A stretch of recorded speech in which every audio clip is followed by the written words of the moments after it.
The whole goal is to separate you from your money as simply as possible. It's like lubing you up at the casino, because now the rooms are thousands of dollars, the dinner's thousands of dollars. How is $9? How was that even a thing? Is the casino space was literally the center. It was the beating heart of the property. But if I win 1,000 and I break even, guess what my coupons are?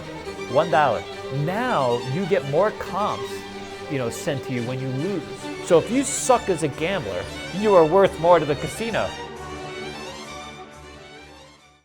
Today I want to talk about what made casinos great and why they're simply not anymore. So people are simply not coming to Vegas like they used to, especially now. And to give you a very brief insight, occupancy rates should be in the 80s. They're in the 60th percentile. The gambler is missing from Vegas, and I want to talk really specifically about the gambler and how Vegas has changed over the years.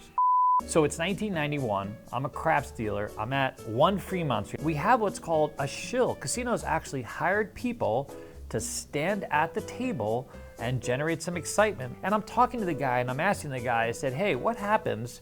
Do you think that crap tables are gonna go by the wayside? Do you think that there's ever a time when people are gonna stop coming to Vegas to gamble? And the guy tells me, he says, you know what? Somewhere in the world, people are making money and are willing to come to Vegas to gamble it away. It was true. What has happened since then? So that was 34 years ago. Where did it all go wrong? How did Vegas get here today? What's happened? Where did the gamblers go? So let's start with the numbers, and I got some crazy numbers for you. So through the 70s, 80s, and 90s, which some would call the heyday of gambling here in Las Vegas, a majority of visitors would say that their primary motivation of coming to Vegas was to gamble. 90% of the visitors that came to Vegas gambled, and they would gamble on average about 3 hours a day, and they would allocate 60% of their budget to gambling. And then the other 40%, maybe room, entertainment, dining, this kind of thing. Back then, when I was working for casinos, 75% of their revenue came from gambling revenue, from the casino floor. It was very simple. Most people came here to gamble, and they made most of their revenue from people coming to gamble. Fast forward to 2024, and a lot has changed. So you remember when a majority said they wanted to gamble? Well, today, or 2024, only 7% said that their primary motivation coming to Vegas was to gamble. You remember 90% of the people that came to Vegas would gamble. Now it's only 78% of the people. And they're no more 3 hours in the seat, it's more like 2 hours in the seat. Only 40% of the money they bring is for gambling, okay? Of those people who come primarily to gamble, only 40%, right, is available to gamble. That's not just because they want it that way, that's because it has to be that way because of all the other things that sort of impact the gambling budget, and we'll go into those in a minute. But here's the real crushing thing for those of us in the casino business. Where before 75% of revenue was derived from the casino floor, now it's just 35%. Can you imagine? Just 35%. And this is 3 decades, so it's been a while, but you can see where the slant is leaning. What is influencing this radical movement, this radical change in what Vegas is?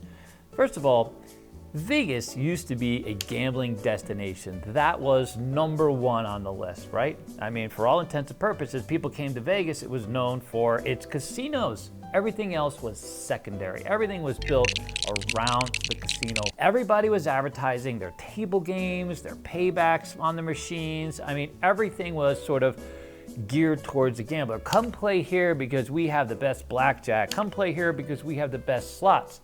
Nowadays, not so much. You drive down the strip and you're gonna see advertisements for shows and entertainment venues and the newest cocktail or the newest restaurant. It's really hard to find a billboard or a display promoting the actual casino floor. What would you say is like the best decade? 70s, 80s, 90s? I mean, everyone says the heyday of gambling was the 80s. Yeah. And the mid-2000s was the highest budget, but that was really because of baccarat. So if you actually look back in time, like the most people came and you adjust for dollars and everything else, it was really like the mid 80s, even before I came. When I first came to Vegas in the early 90s, there was a bit of a slowdown. We were going through this economic cycle, and that's why Fremont Street sometimes would be dead, and the casinos really had to roll out the red carpet for players. So like I would work in the early 90s, it was very often that I would be on a dead game. 2019, for example, was casinos were just rolling in it. I mean, it was a fantastic time to be a casino.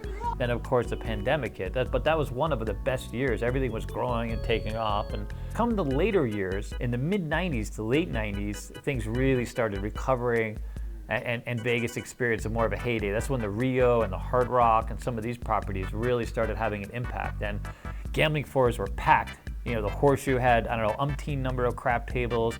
The Rio had umpteen number of crap, all busy, you know, going nonstop. And a lot of us have really fantastic memories from those days. In the 70s, 80s, and 90s, right?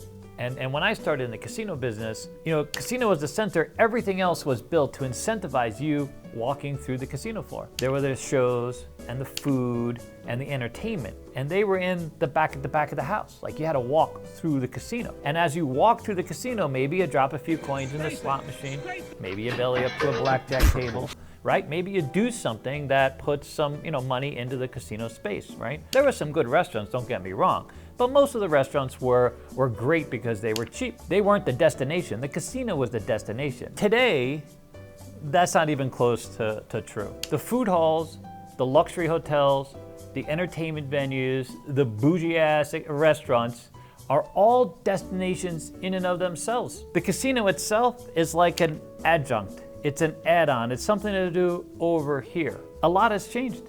So today the food halls, the luxury hotels, the entertainment venues, the bougie-ass restaurants are all destinations in and of themselves. Not only do they stand apart, they stand alone.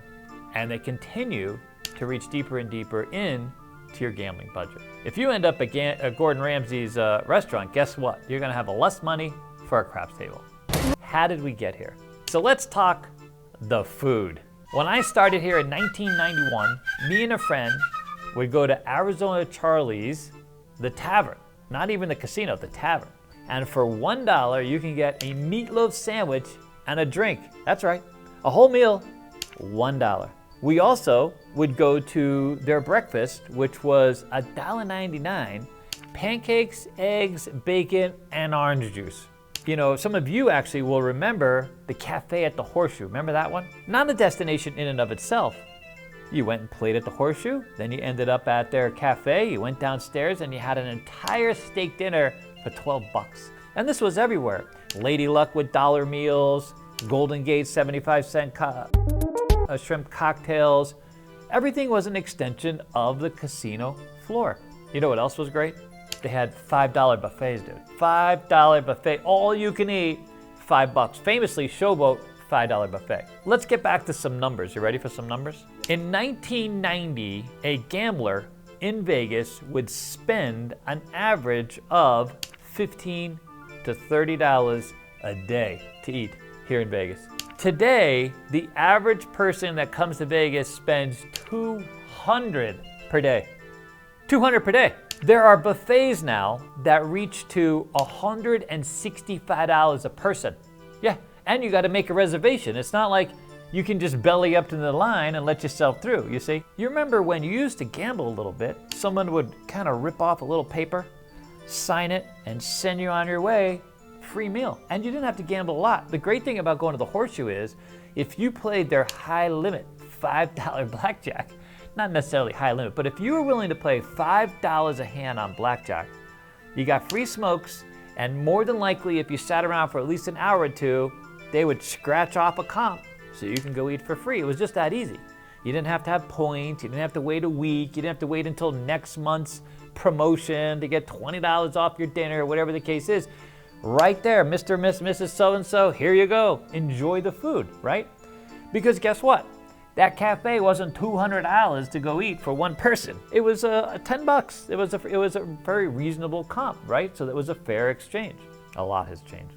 There's a buffet that you took to the entire company. Oh, Caesar's Bacchanal. It's outrageous now. So for it was like $1,600. Here's the thing with these buffets now. It's become so bougie. It's not just about the food. You can get the chef's table. Where's my kingfish? Where's my kingfish? Where's the fish? I love my 17 kingfish. 1 minute, man, I've got 2 fish. Well, the chefs themselves are destinations at the buffet. Now, here's another thing. There are restaurants here in town with a $95 baked potato. It's a $1,000 steak or a $777 burger with gold foil on it, because you need that. How are they going to comp you $770? How much money you got to be in? That's why it doesn't mean anything to be a $2,000 gambler, especially when it comes to food, because the food is often more expensive than anything you'll probably gamble. Can you imagine? That was never a thing back in the day. Now let's talk about the beautiful rooms. Years ago, I would famously stay at the Tropicana. I was a part of this sort of elite grinder club. Not even a big player. I would play a little money, a lot, and grind the night away. I loved playing at the Tropicana. And I had a special rate. Get this, a garden room with a tub, $19, that was it. No resort fee, no weird other fees, just all in $19. You know what I mean? They got me in the hotel. They incentivized my stay, and I would gamble the night away because my room was so cheap. Nowadays, that's not a thing, dude.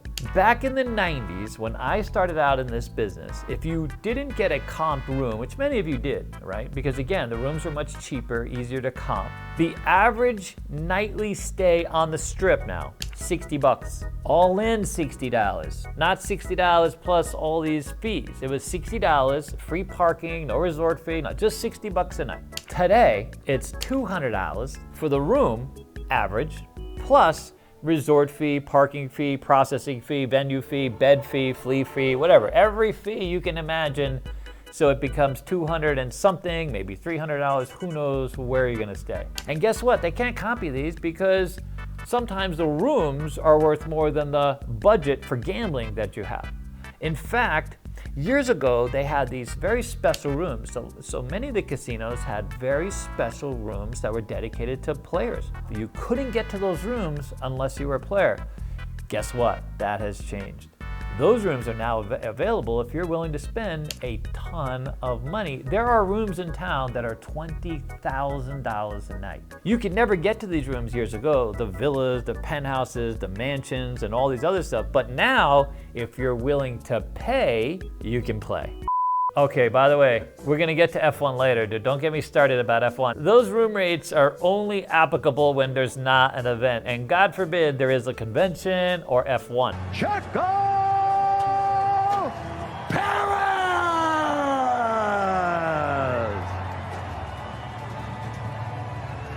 Listen here, buddy. You might get a closet for $1,000 during F1, and God forbid you get a view. Don't even think about getting a view, dude. They had themed paddocks that were basically hosted by restaurants that were running $30,000 a seat. $30,000 a seat. Are you kidding me? I enjoyed entertainment venues back in the day. For one, I was able to get comps all through town. It was fantastic. Here is one of the greatest stories I have. Okay, and it's a true story, and I hope he reaches out to me. I hope he sees this. But I used to play a lot at the Riviera, and the Riviera was famous for having restaurants and shows that really incentivized the casino, and the casino floor itself was one of the largest in Vegas. And they had, at their peak, 5 active shows going. And here's the thing, I knew who the maitre d' and the entertainment director was.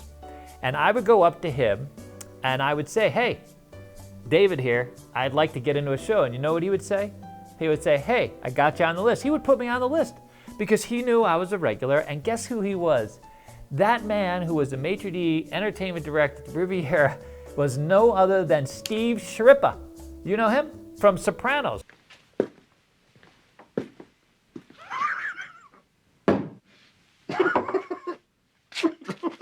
Fuck this. Like literally, that was the guy. And Steve would put me on the list. By the way, he was much thinner back in the day, just so you know. And he was a very dapper, and he wore his like suit, the whole thing. And he would put me on the list and let me know if there was a seat available. And you know what? He would sneak me into the back, and I saw a comedy show. I would see Crazy Girls sometimes. I would see La Cage. I got to do the wet seating in Splash 2, where they actually splash you. And guess how much it cost me?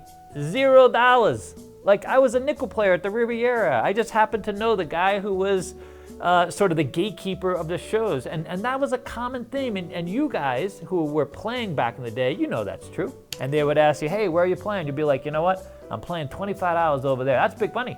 Big money back in the 90s. And they would give you a ticket to jump on in and see Siegfried and Roy, which is one of the biggest acts in town.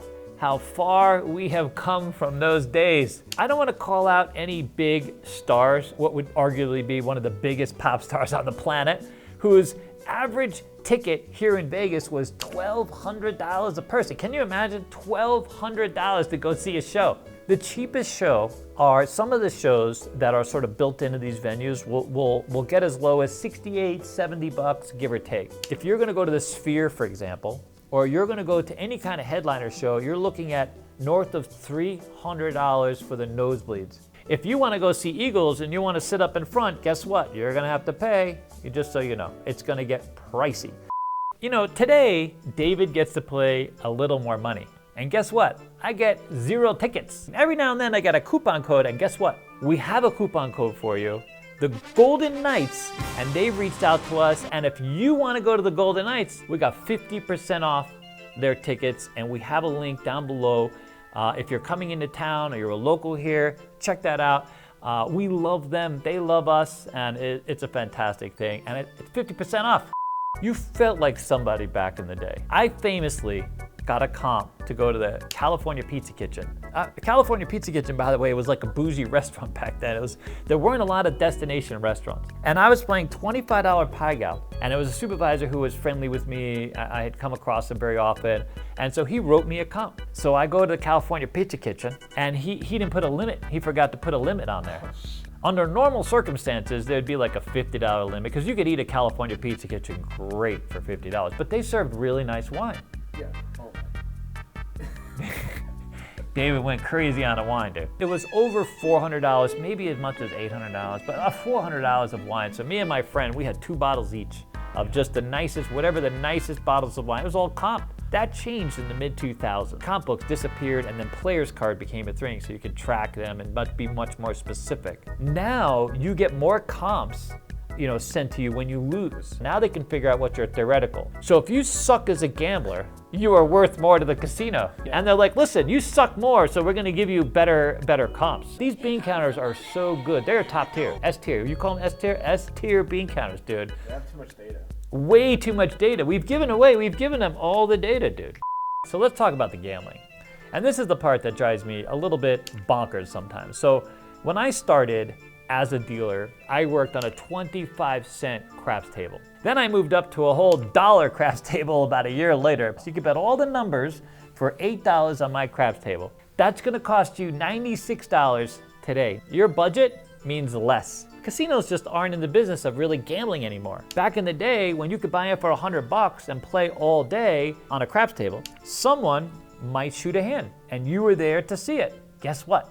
Now you got $96 across, you buy it for $500, you can only last 20 minutes, and you don't have enough time to catch that hand, or that heater, or that streak of blackjack, or whatever the case is, you feel me? They've made games exciting at the expense of you actually winning more money. You go into a casino now, and guess what they got? They got a 000 roulette table. It's all lit up and looks fantastic. And I have actually been at a casino talking to a boss who a lady came up and said, I love the 000. There are more ways to win on that table. Let's add to that the pretty dancing dealers, okay? You got pretty dancing dealers. Guess what the pretty dancing dealers are not giving you? The best blackjack odds. The whole goal is to separate you from your money as simply as possible. It's like lubing you up at the casino. You remember when you used to go into a casino and maybe you wanted to play a slot machine? You know what you did? You got coins. There was a nice lady out there. You would hand her your $100 bill, and then she would hand you back a rack of silver or whatever else you intended to play. You would touch and feel. You had this rack in your hand with these coins, heavy coins, right? And you would plug away and put those into the slot machine, and you would pull the banded arm, and you would play whatever it is that you're playing. And when you won, more coins would spit down the thing, and it was a very visceral, tactile thing. You felt it.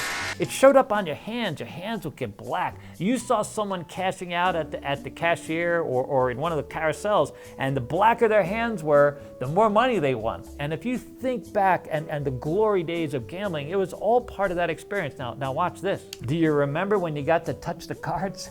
You remember when that dealer had a real skill and they would pitch the cards out to you and you're like, wow, look at that. You felt everything, you smelled everything. Everything was a very tactile type of experience. You were fully engaged in what you were doing. See, nowadays, they pump sound and smells into the casino because it's all cash in, cash out, it's all digital. Nothing has to make any noise if it doesn't want to. You could literally set these machines to zero noise. Imagine that, a sterile, soundproofed casino. That's not fun. That's not engaging, and that takes away from the feeling and the senses and all these things that went into the casino.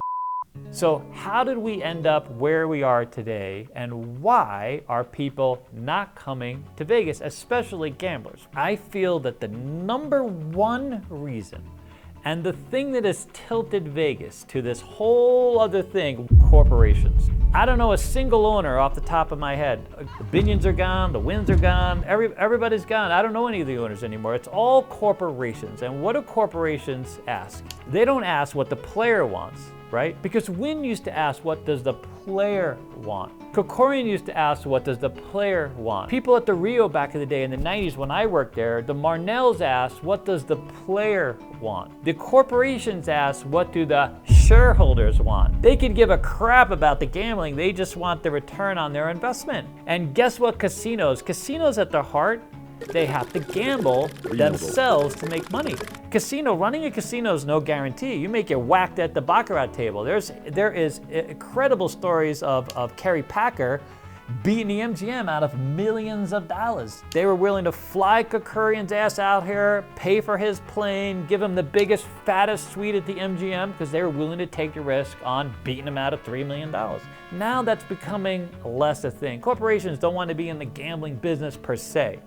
They want to squeeze you enough to where it's no longer really gambling, it's more of an entertainment expense because it's harder and harder to squeeze out the wins. That's why you can't play as much money. That's why all these influencers that talk about how much money they spent and the millions of dollars they gambled on all these games, it's all nonsense. There's not a casino in town that'll take that bet. They don't need to. They got $1,000 steak dinners and $95 baked potatoes. They don't have to risk any money on the actual casino floor. It's not about you, the gambler, it's about you, the stockholder. If you want to make a shit ton of money off of casinos, guess what? Buy the land that the casino is on and get paid as a real estate investor, you see? Have corporations ruined a lot? Yes. Because they fundamentally change what the purpose is. You know what I mean? Because the purpose becomes about the money than it is the thing, you see? It's like this paradigm shift where greed becomes the center as opposed to the experience, you see? We're trying to change this. We are in the process of building an educational app. It teaches and educates you and involves your understanding of table games and this type of thing. If we have 100,000, we don't even need 100,000, 10,000, 20,000, 50, whatever the case is, we can move the needle. That's why we're building CQ Nexus, and that's why we're building the CQ app. You know, we always want to focus on responsible gambling or gambling as entertainment. We always want to teach you and provide you with the tools to empower yourself. So if you take the greed out of this, I believe as a community, we can start rewriting the rules. This town was originally built for casinos and gambling. And it was built by people who were willing to take a risk and they were willing to look ahead. We miss the gambler. So many gamblers that I talk to on a regular basis just talk about how there's no value. So all of these things have just led up to people being disgusted. And how do you get these people to come back to Vegas? Like, what do? You know what you do? You create a union. The thing about this Nexus and the CQ app itself, right, is that first of all, you'll be able to immerse yourself in a very authentic way. And the tools that are there are player tools, dealer tools, or education tools. So you come with a plan. There's also going to be a social part of it where you'll be able to communicate and talk to other players and share information. And guess what? You'll also be able to talk to casinos. So we want to incorporate a promo tab where casinos will reach out to us, our 100,000, 10,000, and say, listen, what do you got? The bean counters are out there going, you're not going to make a whole lot of money. You know what? That's not going to be the goal. We'll make enough money, but we'll create an experience that everybody wants to be part of. Can you imagine? If you got people coming out the door and everyone wants to play your games, how do you not make money? Listen, how did Wynn not make money? Wynn made money. Kokorian made money. All these people made a shit ton of money. So there's a lot of money to be made without having to gouge every single gambler that comes to town. Casino does feel like it doesn't feel magical. That's true. Wow, that came from this young, what are you, 24? That's right, the casino doesn't feel magical anymore. It used to be magical. That's from movies and old stuff. You have this image of like casinos are always like this fantastical place. Dude, you hit the nail on the head, dude. That's exactly true. Casinos just don't feel as magical as they do. It doesn't feel like it did when it was in the movie. It doesn't even look that way anymore. If the casinos aren't willing to lure you back, guess what? We want to be part of that process. We want to lure you back. Come to Casino Quest. You can play for free. You can come, hang out with us, use some fake money, and just enjoy yourself with your family up until the casinos get a hold of themselves and start really doing what's right by all of us and our community. And then off to Keno to unwind. Well, the truth is,